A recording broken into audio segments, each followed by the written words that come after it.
with Selena and with Brooke yesterday, just to kind of hear what's going on and to really customize this time. And my goal today is that you walk away with a quick win, a little nugget you can infuse into your instruction tomorrow. And so I have some outcomes that I have, but I also just want to honor the fact that there might be some outstanding questions about Ready Classroom or about iReady. And so I do want to make sure to preserve some time at the end today. So if there are those questions that maybe you don't see here on this list of outcomes, please just know that I'll make sure that we get those questions answered for you. So before we kind of just go live into the system, just talking about today's outcomes, we'll spend a little bit of time just talking about personalized instruction. I know that your usage of it this year is different than in years past. And I know also that getting students to engage in the personalized instruction can be a little challenging. And so I want to think not only about the data that you get and maybe how to leverage that data, but also how we can kind of go back to basics and maybe invigorate some data tracking to help students be a little bit more accountable in that work. And then I just want to make sure that we go through different resources, looking at your school data. I know some of you use these resources frequently.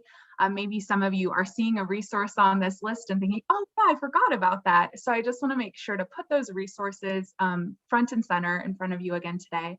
And then I do have some updates about some resources, which is why you see the little asterisks next to that interactive practice.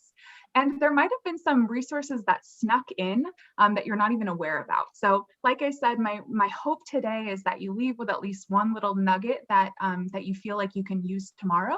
And best case scenario, you leave with a lot of those. So as we're working together today, I will give you time to just go explore on your own. Because we only have an hour, I want to really honor that time. But if you do have a question while we're working, please feel free to type it in the chat or hop on the mic. I'm certainly happy to pause if something becomes top of mind as we're looking at resources. So that being said, in the interest of making sure we get the most bang for our buck in our 1 hour together, I'm going to go ahead and launch us into talking about personalized instruction.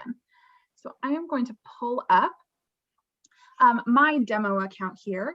And I want to start with a report that you all are likely super familiar with. This is a report that's always been the way that we monitor personalized instruction. But I just want to talk about a couple of things in this report before we look at another way that you can track your personalized instruction data. So in my dashboard, I'm just going to go to reports at the top there and select instruction on the left-hand side. And the first report I want to talk about is the personalized instruction summary. So like I said, this is probably the report that you spend the most time in when you're monitoring that personalized instruction. This is where we can get that quick snapshot of, are kids logging in? How much time are they spending? Are they passing their lessons? This is probably where you go to monitor for those alerts if students are struggling in personalized instruction. So this is our kind of tried and true report. But from this report, I'm going to just select an individual student, because when I was looking at your school data, I was seeing some really cool opportunities for celebration. And so I just wanted to kind of point those out and maybe give you some think abouts of how you might use this to continue to encourage your students to be engaged in their personalized instruction. So I went into just one of my students from that summary report. And I just want to talk about this progress monitoring tool at the top of the personalized instruction, because it's been a while since your students took their second diagnostic. And so that data maybe is not as actionable anymore. But what I really like about this view is that this shows our growth over time since the beginning, since diagnostic 1. And so in the case of Carla has made some pretty extraordinary gains. She placed at early on kindergarten for numbers and operations. And I can see as that blue circle has moved to the right that she has grown nearly 2 years in terms of the content that she's seeing in those lessons. So in terms of just celebrating with students and with families, I really like this information here. And one thing that I think is easy to overlook is this little activity overview. It's not collapsed. And so you have to, or it is collapsed, so you need to uncollapse it. But it gives you a snapshot in kind of like raw numbers and percentages. And I like this too, because it kind of nicely packages all that work that the students are doing. And some of your students have done like incredible work in their personalized instruction this year. So just wanted to call that out there. But I also wanted to remind you, or maybe show you for the first time, that there's a little PDF icon in this student report. And what it will do is it will generate that exact information that I was just seeing in the report. It will generate that as a PDF. And what I really like about that is I have a one-pager that I could send home to families or send home with a kid and be like, look at what has happened this year. Like, let's celebrate. And so when you generate that PDF, the first page is always going to be just those first two pieces of information. You do not have to, I likely wouldn't send the remaining pages that like list every single lesson, but I really like this one-page snapshot because it does tell that story of their journey over time. So I wanted to make sure just to call that out because, like I said, you're probably looking at this report, but just thinking about how we really celebrate and encourage our students to care about the personalized instruction. So I want to pause there to see if there's any questions about this report before we kind of venture elsewhere.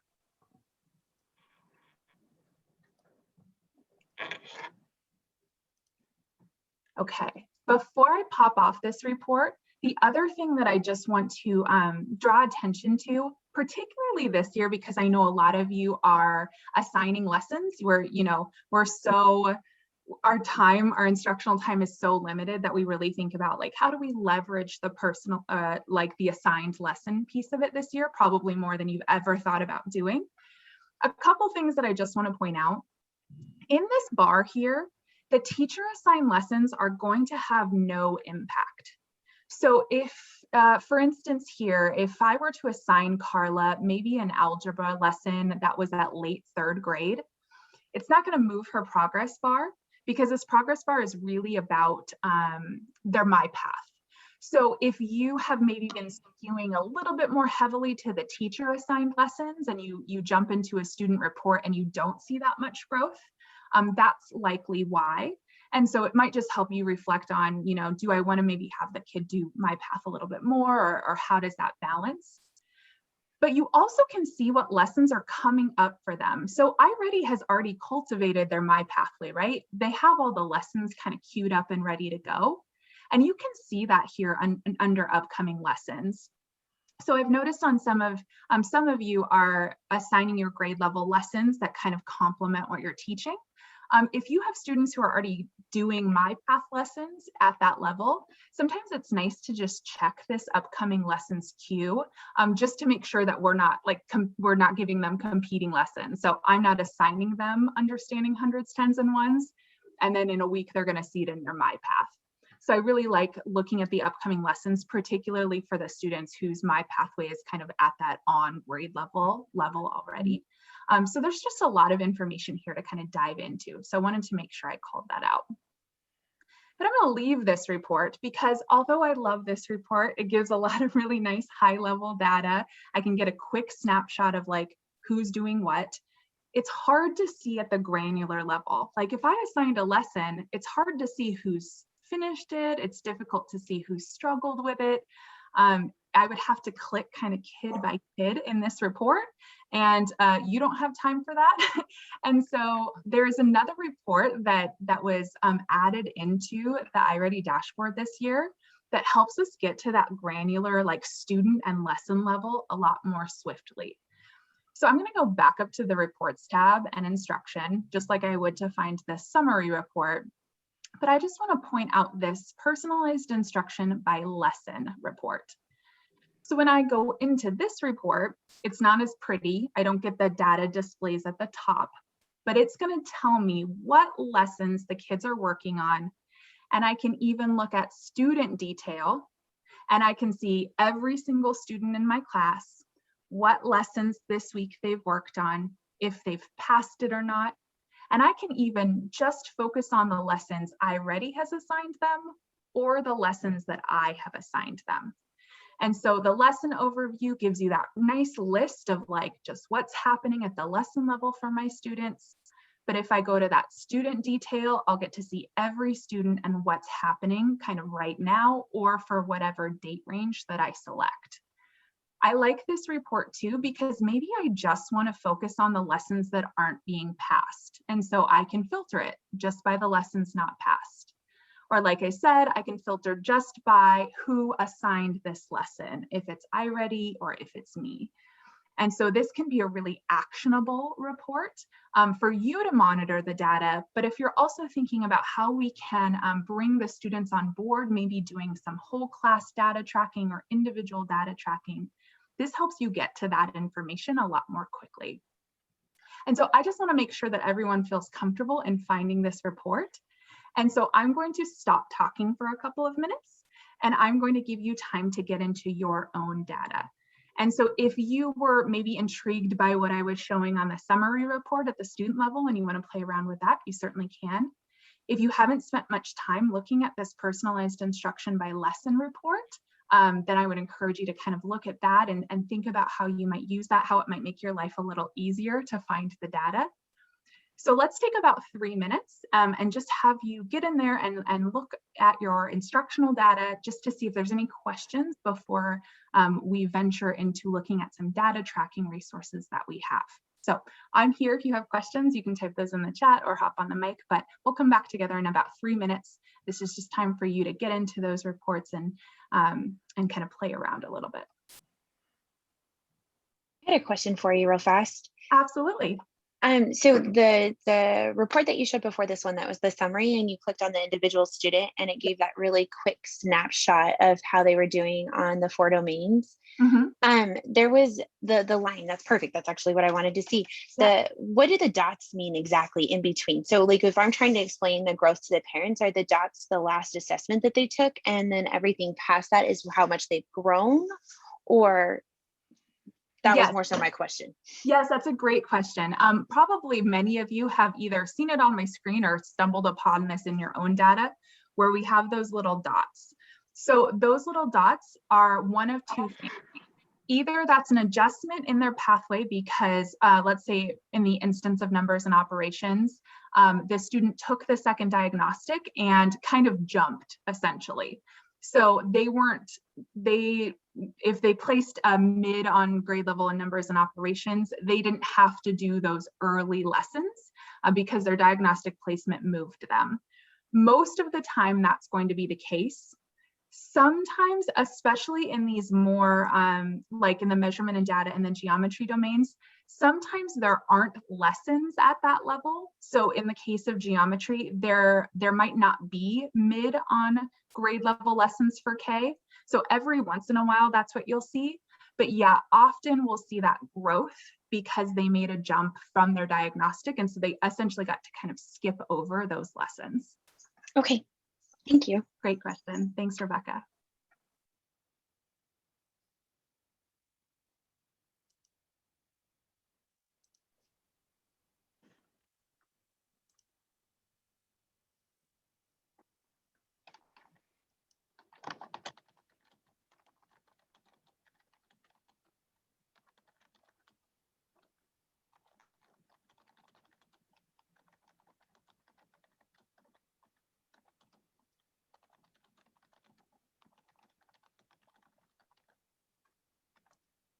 And we'll come back together in about 1 minute.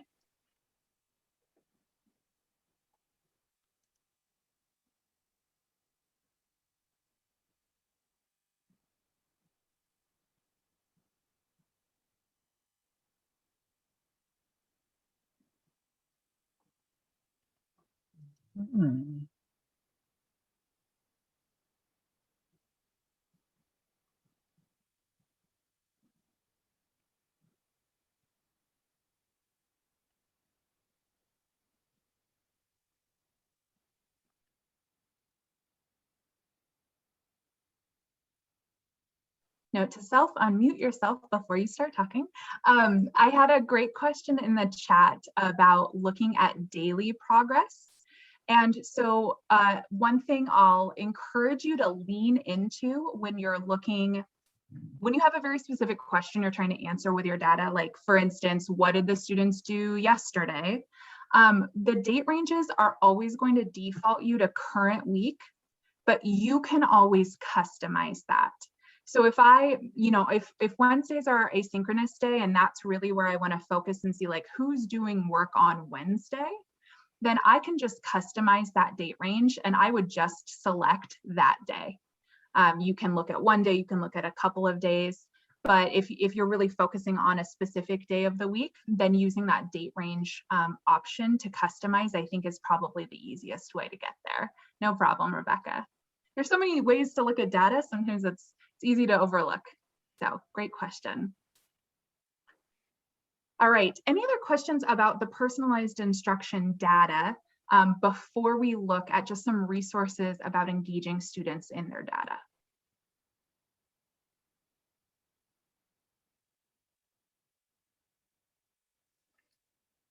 Okay, so one thing that that I think is challenging all the time, but particularly challenging this year when we are not controlling the environment that the students are doing personalized instruction in, is just having students complete the personalized instruction. We have some students who are hitting it out of the park, and we have some students that aren't. And so one resource that I just want to draw your attention to, like I said, a lot of these resources you probably have seen before, but they just kind of, get in the bookmarks tab and you forget about them, or they go to the back burner because you're dealing with all of the other things. But we do have iReady Central. And iReady Central is a resource that I go to all of the time because it has so many already created ideas and resources so that we don't have to start from scratch. But we have a whole page on iReady Central on engaging students. And on this page, we already have student data trackers. So we have data trackers that are appropriate for our younger students all the way up to our older students who maybe can manage keeping track of a little bit more detailed information. And so I want to just throw this link into the chat. And like I said, this would be a great website to just bookmark because there's a ton of great resources that are already there for you. And I'm always a fan of teachers not having to create something or to be able to, steal ideas from each other. And so this page particularly that I put into the chat on engaging students has subsections on tracking the data and then making the learning a team effort. And so there's already created templates for data tracking. Like I said, we have slightly more sophisticated ones for older students who can really reflect on their learning. We also have more pictorial kind of trackers for our younger students, just to kind of manage their time on task and their number of lessons passed. So this is a great place to explore for those templates that are already created. And one thing I'll say this year that I've really loved is that educators are submitting their own ideas. So from this page under Making Learning a Team Effort, there's ideas from other educators, and those are usually my favorite. Like those are things that have already been tried and true, and they've already worked with kids. And we have evidence, and we have teachers who are saying, this is the group of students I used this with, and this is how we do this. Knowing that we have schools all over the country who are, dealing with hybrid models, fully remote models. And so I love that we have this bank of like crowdsourced ideas.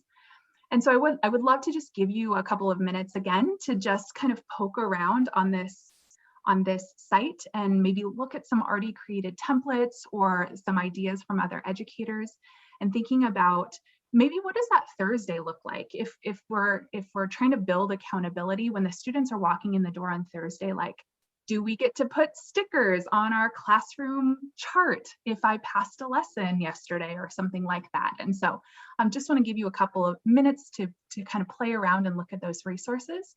And then here, if there's any way that you're kind of tracking this data in your class that might benefit your colleagues to hear. So let's just spend a couple minutes on this page, and then we'll come back together to discuss.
We'll come back together in about 30 seconds.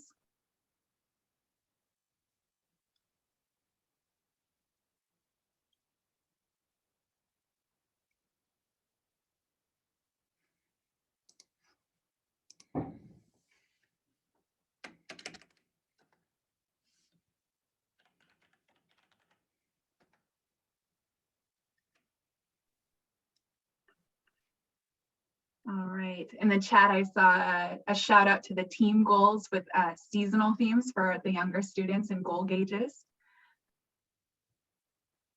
Yes, great evidence, I love it. I'd love to pause here to see if there's any resource that kind of stuck out to you, or if there's some way you're kind of already doing this in your class that that's been successful this year in our unconventional year of having students engage in the personalized instruction. So any resources you found or any great ideas that are happening in your classroom? No pressure.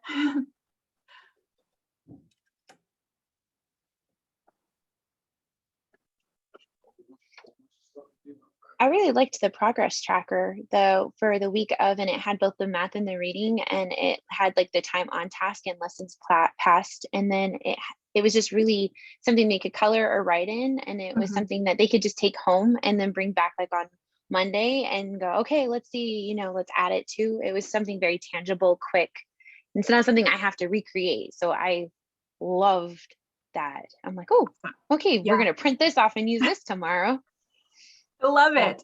Yes, I like the equipping the students with being keepers of their own data, right? Like it shouldn't just fall on all of you. And for younger students, it obviously looks different, but yeah, they can be partners on this data tracking journey with us at whatever the developmentally appropriate way is. It looks like Lori shows the student activity on our website. I love that. Oh, I love it. Yeah, posting daily so students, parents can actually see. I love it. Yes, because kids, might paint a different picture. I think that's awesome, and having them earn points.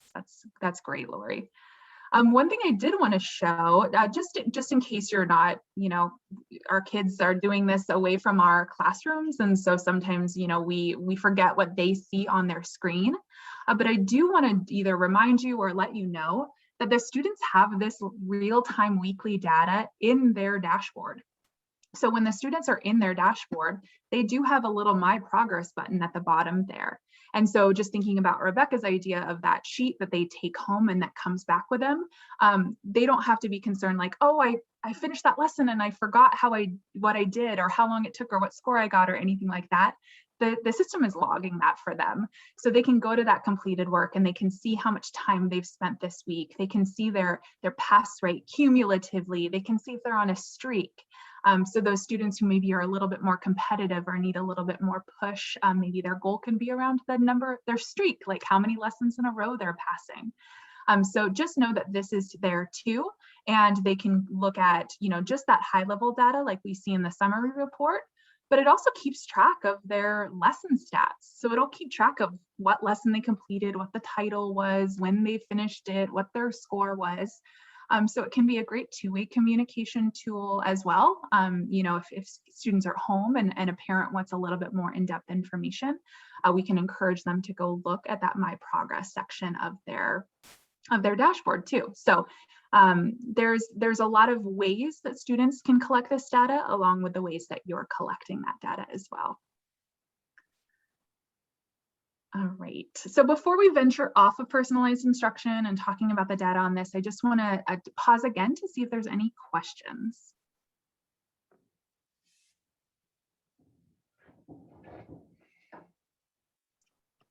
Okay, we are going to go back then, and we're going to take a step back and just talk about some resources that you have at your disposal.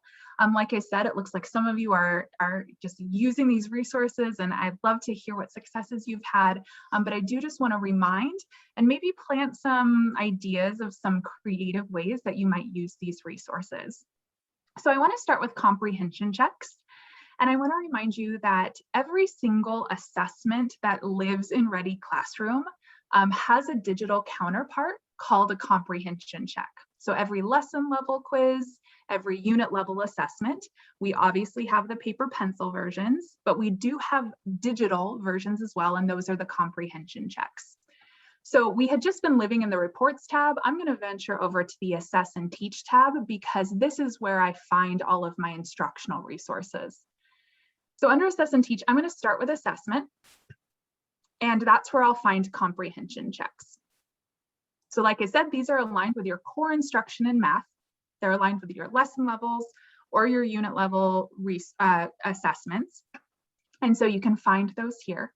But I do just want to remind you or tell you of a couple of things. The first is that every lesson level comprehension check has a Form A and a Form B. There's a lot of different ways that we can use, two assessment opportunities. But one thing that's been really cool that I've heard from educators this year particularly, especially with hybrid or remote and needing to be able to capture evidence of student learning, is because we have two different forms and because I can customize these assessments, you kind of have a little bit more creative license of how you might use them. Now, the caveat I'll say on creating custom is really what that means is that we can Frankenstein them together. So we can combine these comprehension checks, or we can get rid of questions. And one thing that I've heard from educators this year in creating custom assessments is saying, okay, Form A is always going to be my quiz at the end of the lesson. But because I also have Form B, I'm going to use these questions in a different way, in just a data collection piece along the journey of the learning. And so I've had teachers who have decided to go into like the Form B and only use one question. So this has 5 questions. And I've seen teachers who've created a custom and just selected one question from that, so deleted all the other questions, and then pushed that out, assigned it out, and used it as like an exit ticket. So it's not that formative assessment at the end of learning, but the question aligned with what they were teaching over the last couple of days, and they just wanted that quick data point to say, okay, when my kids come back tomorrow, who do I need to do that check-in with? And what's a really quick and easy way I can access that data? So I know a lot of you are using these in lieu of your assessments, and that's awesome. Just wanted to give you some creative license to think about using these in different ways. And I just really loved that idea of creating exit tickets from that second form. And so that create custom is going to be either how you, delete questions and, just drill down to 1 or 2, or like I said, you could also combine these assessments together by creating the custom. The only thing we can't do is build our own questions, simply because these are technology enhanced items and there's a lot of stuff that happens on the back end to be able to do that. But just wanted to kind of plug that there because I just love how quickly we can get data by using the comprehension checks. And I like the idea of not having to be stuck as that's just my end point of data. How can we use it throughout the instruction? I want to pause here to see if there's any questions about that. Some of you might already have been kind of dabbling in that, but I don't want to make any assumptions. So just want to see if there's any questions.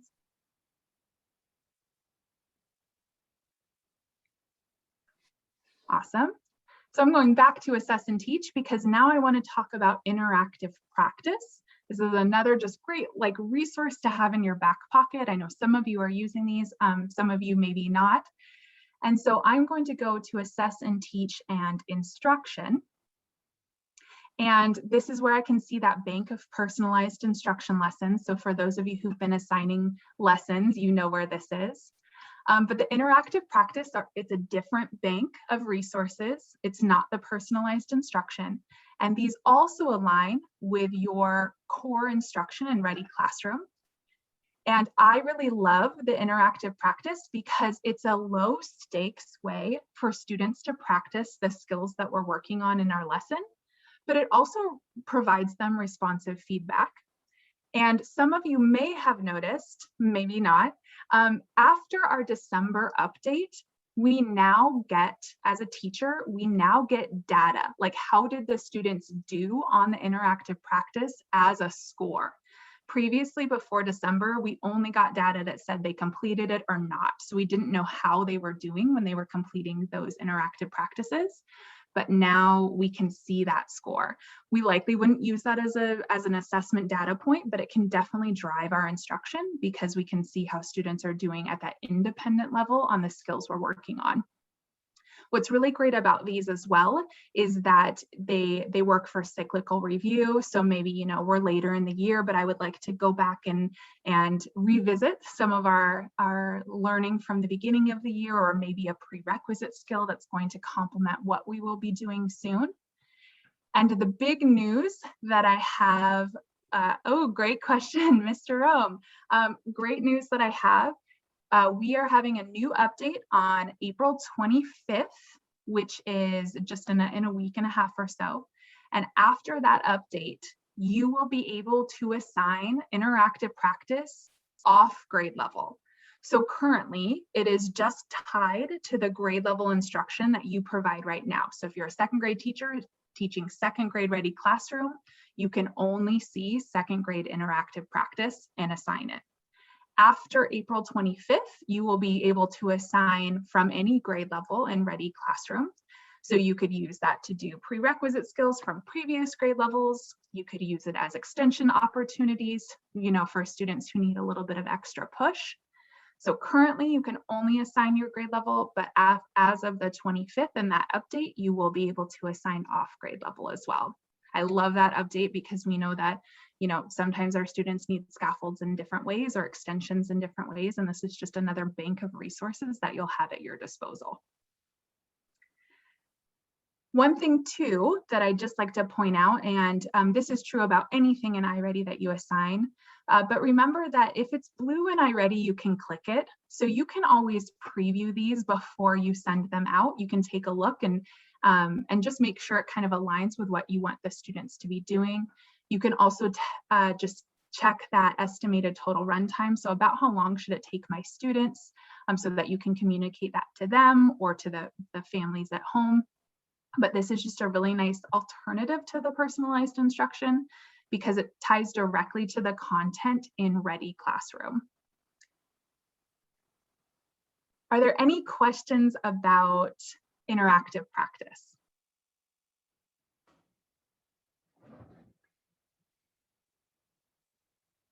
Okay, so as I was mentioning before, both of those comprehension checks and learning games generate reports or data for you. So what is really nice, especially this year, is being able to quickly and easily capture that data to help inform your instruction the next day. So if you assign an interactive practice to your students, or if you assign a comprehension check to your students, it will generate a report for you under the reports tab. So you have instruction, which is where we were just looking at the personalized instruction, but you'll notice interactive practice lives there as well. And then you can also see your comprehension check. And for those of you who haven't been using comprehension checks much, and this is the data geek in me really nerding out, but I love the data report for comprehension checks, because not only does it tell you how each individual student did, but it does the item analysis for you. So when I was a teacher, I would make my own Excel sheets that like I did the item analysis, and it took forever. I love being able to really quickly see, like, is there one question that threw my whole class for a loop? Because then we can all dive in together to unpack that question. If I can see, oh man, question number 1 really concerns me because only a handful of my students got it. Like, let's view that comprehension check. Let's look at question 1 together and let's talk about it. And so I love this report in terms of actionability. And if you were to just do that exit ticket idea and just assign 1 question, you would still get this item analysis for that 1 question. You'd still see how at the individual student level how each kid did. And you can click on their name and actually see how they answered it. So students who didn't get the question right, you can always check in by selecting their name and drilling down to that question level to look for those misconceptions. So it's just, I love this. It just makes the next day's instruction so much easier. And then the other report that we just talked about under reports is instruction. Oh, and thank you, Suzanne, who is manning the chat for me. I must have missed a question. Pam, yes, great question. If you are not seeing a grade level that you think you should, you can always check in your profile by selecting your name in the upper right-hand corner. Sometimes our profile only has like 1 grade level selected, but I need to see other grade levels information. So by going to your name and then selecting my profile, you'll always want to make sure that any grade level that you support is clicked. Thank you for crowdsourcing that answer. So I'm going to go back to reports and instruction and just show you what that interactive practice report looks like. And it's not as beautiful as the comprehension check. It doesn't do an item analysis for me simply because it is it's truly just a practice opportunity. Sorry about this, I'm having a little difficulty finding this. But like I said, you do have a column that has your practice results. So you will get to see the score of how students did so that you can decide who you might need to check in with. Oh, great call, Jake, thank you. So yeah, just to pause again, if anyone switched grades or serves and supports multiple grades, I really encourage you to check your My Profile in the upper right-hand corner to make sure the right grade levels are checked. Okay, in just a moment, I'm going to give you a little bit more free exploration time, but I do want to talk about another resource that you have and your students have, and it is like a no work on your end. And it's a really nice, it can work as a reward system, it can work as a personalized instruction complement, or just switching it up a little bit for your students, and that is learning games. So your students already have access to learning games. I was poking through your data and some students have found them and really like them. So if you're like, I haven't said anything about learning games to my students, I wonder if anyone has found them, you can check that data. So learning games are awesome. They are all about fluency and conceptual number understanding. So they're highly engaging games. They're differentiated for the kids. So they have games based on their grade level, but within the games, it's further differentiated. And like I said, when we're talking fluency and conceptual understanding about numbers, I don't think these games can be beat. So if you're like, I wonder who in my class has found them, if anyone, you can go to that reports and instruction tab and select learning games. It will ask you to create a report, just one additional step to make sure you really want to see this data. But you'll be able to see right away, are my kids playing? And if they are, who is playing? How much time are they spending? What games are they deciding to play? And so it's a really quick and easy kind of visual graph of what your students are doing. And if you have students who are saying, well, I am doing stuff, I'm logging into iReady and I'm doing stuff, but it's not showing up in their personalized instruction, sometimes it's nice to come to this report and see that what they are doing in the iReady is accessing the learning games. So one more time, the click path for that is reports, instruction, and learning games. So I'm going to give you a couple minutes to either check out your learning games report, maybe look at the comprehension check or interactive practice, and then I'll follow up with just a little bit more information about the learning games and the content of them if you're interested. But because I've been talking at you for a few minutes here and talking about a lot of different resources, I want to pause here and give you some time to process. So let's come back together in about 4 minutes to see if there's any questions, and I'll tell you a little bit more about the content of those learning games in case that's not a familiar resource for you.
And we'll come back together in about 1 minute.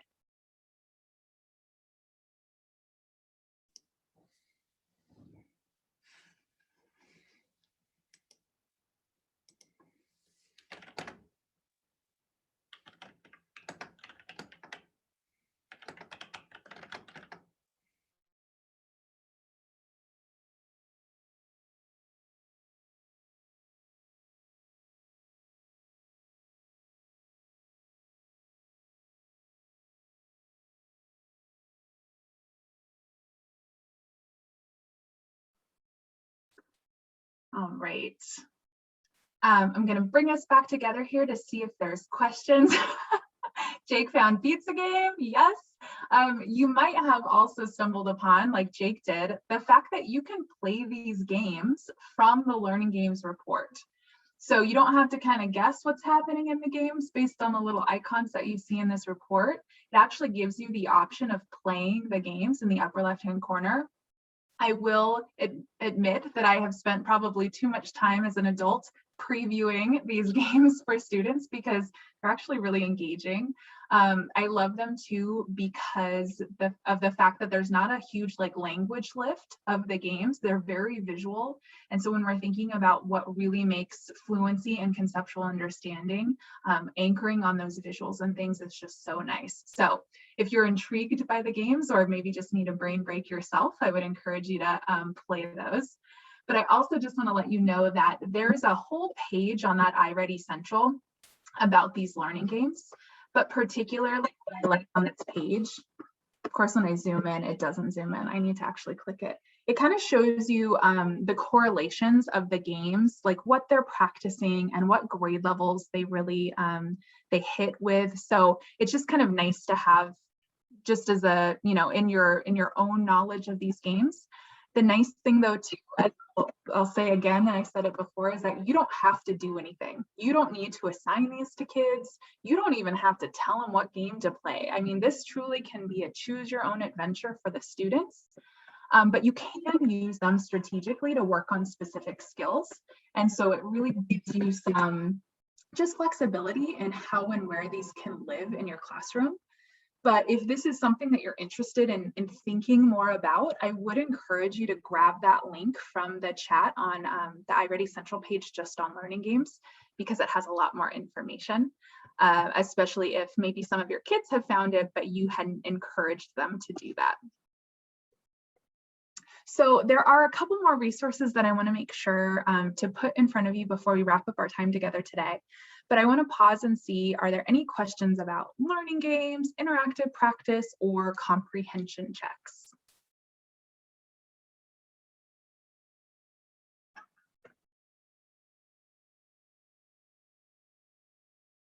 Let's see, Blakely, what grade level do you teach? I'm third grade, and on when I open up my iReady, I have, where do you find the learning games? Because I don't have that icon on mine. Yeah, so under the reports tab, if you select instruction on the left-hand side, okay, the learning game should be the far right, and it's a little fish icon. All right, thank you. No problem. Other questions?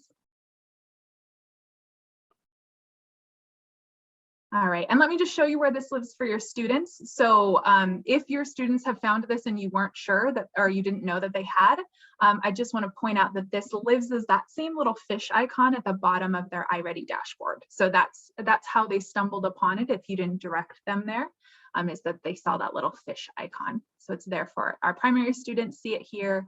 Our intermediate students see that as well. Okay. I can't plug learning games enough. I love them. So if you just need something to kind of reinvigorate your that digital practice time, I just love the learning games, and the kids genuinely really enjoy them as well. So the last thing I want to do just before we wrap up our time together today is I want to take a quick little just jump into the toolbox, because there are a couple of resources that they snuck into the toolbox that didn't get a lot of fanfare, which I feel like is a disservice. So I want to give them some fanfare for you. So I'm going to go into the teacher toolbox and just point out a few resources. I will say, if you're feeling a little bit on resources overload, I will remind you that we are recording this, so you can always come back and watch this, but I'm happy to follow up with Selena with just a little list about what we looked at and where we found it. So don't feel like you need to commit this all to memory. You will have kind of some follow-up, but I just wanted to make sure that I pointed out these resources, because like I said, they kind of snuck in there. So I'm going to go to Assess and Teach into my teacher toolbox for my math. And when I'm in my teacher toolbox, I'm going to go to a tab that is often neglected. We don't really draw attention to it much, and it's a shame, because there's a lot of really great stuff in this tab. So when you log into your teacher toolbox, it's always going to default you to the classroom resources, because those are the things that you use to drive your instruction daily. But there is a program implementation tab to the left that has a lot of really great things. So under that program implementation tab, one of the first things that you might see, depending on the grade level that you support, are digital math tools. These digital math tools are really a great resource, especially when we're thinking about having to teach remotely or hybrid, or having actual physical materials be a little bit difficult to manage in our current teaching environments. And so I just really love that you have this entire bank of resources that you can open and use instructionally. So I just selected the base 10 blocks, that digital math tool. And I love this because I can use base 10 blocks to build some numbers for my students. And depending on their grade level, There's different ways I might use this. If I teach an upper grade level and I want to use these tools to teach expanded form, I have some options to do that. If I want to organize things together, I just really love these tools because sometimes in creative teaching environments, we need to be able to anchor the learning on some sort of visual, but we don't have, like I said, those materials readily available. So definitely check out the digital math tools if that's something you're interested in. And I did see a question in the chat about tools for scaffolding comprehension. I'll talk about that in just a second. The other things that I wanted to point out, I realized there's two other things in the program implementation tab. So we talked about digital math tools. There is also, as you scroll down, something called the Develop Session Video Library. This is a whole bank of every single develop session with a corresponding video that is student facing, that can be used for asynchronous instruction. It can be used if students are absent. It could be used as a reteach opportunity for students who need to hear the material one more time, but you need to move on to the next day's lesson or session rather. And so all of these, this whole library, you'll be able to go to, and like I said, it's all the develop session. So it's typically like sessions 2, 3, and sometimes 4. But these just have a share link here that you can post into your your classroom, that you can share, however it is that you'd want to get these links in the hands of your students. But they're really nice because they follow the student workbook. It gives the students pause points to do the work, to think about that routine like they would in the classroom. And so it's just a really nice bank of student facing resources that you don't have to create. And these will be available next year and beyond, but it could be kind of fun to play around with these right now if you see a place for this in your classroom. There is, and I have that in mind just because it's a demo account. You likely I think you only have math in your toolbox. It's a kind of a supplemental program there. And then the last thing that I want to point out on this program implementation page, obviously you see that there's a ton of resources, but because we just talked about all of those digital resources, if you're really thinking about how am I strategic with like the learning game that I have the kids play or the lesson that I assign, we do have some documents called digital resource correlations that will tell you for learning games, which lessons correlate with which learning games, which iReady lessons that you assign correlate with your Ready classroom instruction. So this, I would say, this is like extra credit, but because our time is so limited this year and the way you're assigning things is more strategic than typically ever, if you want to make that alignment, you can find these documents here and it'll just say, hey, if you're in lesson 12 in your 4th grade Ready classroom, you might want to assign, or you might want to have kids play this specific learning game, or you might want to assign this specific iReady lesson that complements that. Rebecca, yes, you can. Those can go into your Canvas account. Yeah, the only caveat is that there's like a password protection. We can't just kind of send them willy-nilly out into the internet, but if they're on that student landing page, then absolutely those videos can go there. So one more time, under that program implementation tab, just some resources worth perusing are those digital math tools, that develop session video library, and then those digital resource correlations that will just tell you specifically what learning games and what iReady lessons complement your Ready classroom lessons the best. Like I said, that's extra credit. But if you're trying to be a little bit more strategic in that digital work that the students are doing, that can be a nice place to go just to help streamline that process for you. So I'm going to put this list in front of you again, because this is what we just talked about. So we just went through in the toolbox, the digital math tools, the develop session video library, and those digital resource correlations, and those all live under the program implementation tab. So I want to pause here. Like I said at the beginning, my hope is that there's just one like nugget or one resource that you're leaving with today, whether it's a reminder of something that you haven't really been using, or maybe a new resource that you weren't familiar with. But I do want to honor the fact that there might be some questions about things that didn't come up, or that I didn't put in front of you again. So I want to pause here before we're done with our time together, just to see if there's any other outstanding questions or information that I can provide. I want to address the question about the tools for scaffolding comprehension as well, but just want to see if there's any other questions.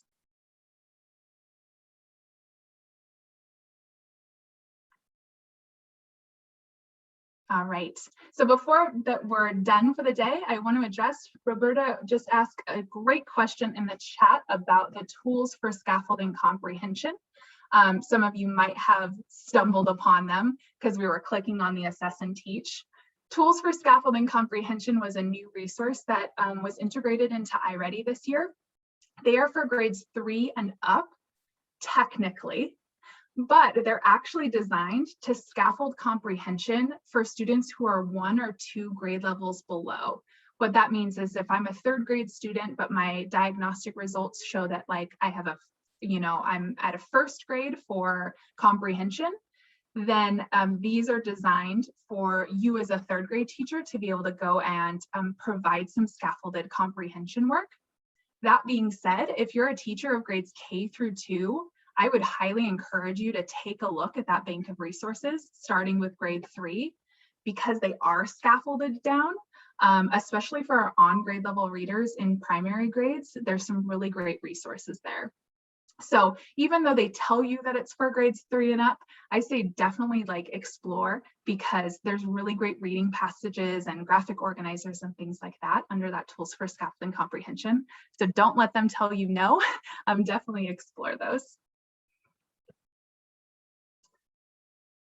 Okay, all right, well, I know that was a lot of information in a short amount of time. I know not all of it was new for everybody, but really, once again, I'm all about quick wins, especially this year. So I hope you are taking away a quick win from today. And the only thing that I have, just as a request before you pop off our time together today, is just to provide some feedback. This helps when we're planning subsequent PD with your district on what works best for you. So if you have your cell phone up and you just want to open up your camera app and scan that QR code, you can do it the tech savvy way. That one never works for me. So instead, if you just like to click on the hyperlink in the chat, you can certainly do that as well. I'm going to stop talking, but I'm going to stay here. So if there's any additional questions, please feel free to hop on the mic or type those in the chat. But otherwise, once you've completed the survey, if you don't have any questions, you can feel free to hop off. And I just thank you for spending your last hour with me today. So I'm here if you have any questions.